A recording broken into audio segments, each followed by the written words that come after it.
I'm 53 years old and I'm nearing retirement. And if you're like me, you probably looked at a host of online retirement calculators. Now, I find that those retirement calculators are quite simplistic. They make blanket assumptions. It doesn't really look at my asset classes or the spread of my retirement funds across all my retirement vehicles. So I set out to build a model in a series of spreadsheets. Now, that pretty quickly got out of hand and still didn't quite deliver what I wanted to do. One of the big things that I wanted to look at is what happens if another financial crisis hits us? What happens to my portfolio? Am I going to be okay? None of the retirement calculators give me that assurance or model the effect of those financial crises. So I set out to build an online retirement tool. That is what I'm going to show you today, and I hope that you'll find it useful.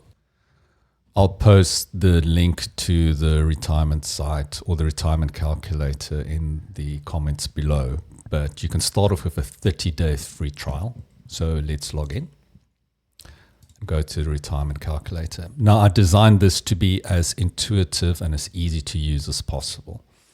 First off, we set up our demographics and choose our accounts.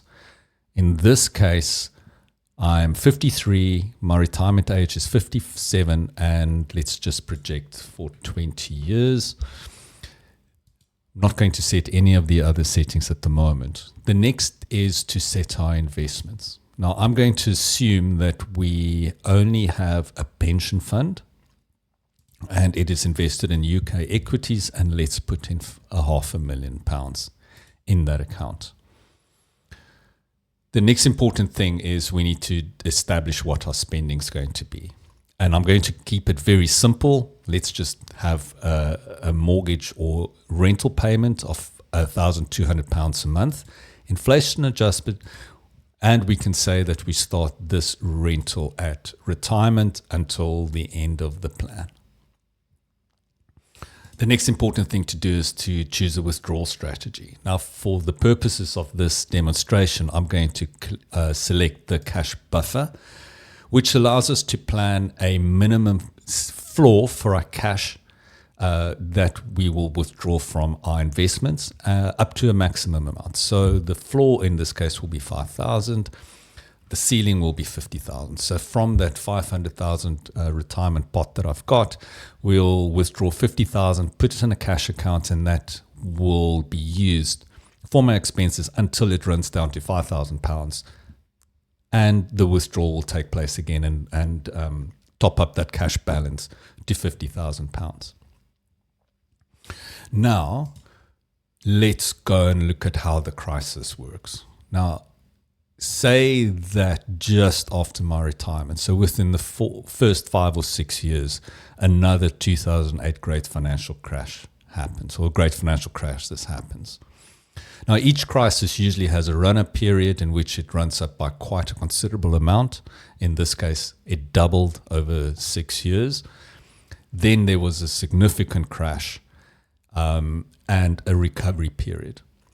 Now, I can also adjust my withdrawal strategy to say that what happens if I panic and I withdraw a significant amount right at the end of the crash, so sell at the low. But we're not going to do that at the moment. We're just going to let our normal strategy run its course, and then we'll see what the effect is on both my portfolio and my cash. And then the next thing is we're just going to run the simulation. Now, the simulation does a Monte Carlo simulation, but during the financial crash, it suspends the effect of the Monte Carlo simulation, and the crash parameter starts to take over. So it doesn't just take into consideration the randomness of the Monte Carlo, but we're forcing it to adhere to the patterns of that financial crash. The next thing I want to go to is my portfolio value.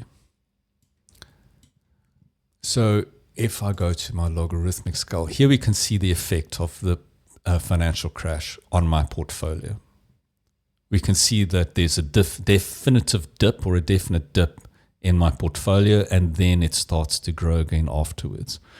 My cash balances remains the same because my portfolio can still finance my cash balance, and then the withdrawals, the pattern of the withdrawals change because of my state pension. Now I can change the parameters here to see what happens with the P10, so the 10th percentile and the 90th percentile during this crash period, and you can see that my portfolio is safe. Even the 10th percentile, I still have cash in the bank. Just a note that the cash balance here is based on the P50 path. I can also see what, if I go to my outcomes path, what the various paths, the P5, the P10, the P25, 50, and so on, what does those investments look like and what the effect of that financial crash is on those investments. There's still a host of other features that is available, but I hope this gives you a good indicator of the features that is built into this retirement calculator. I'll cover more of the features in later videos. If you like what you've seen, like, subscribe, pay the site a visit, post me some comments. I read every comment.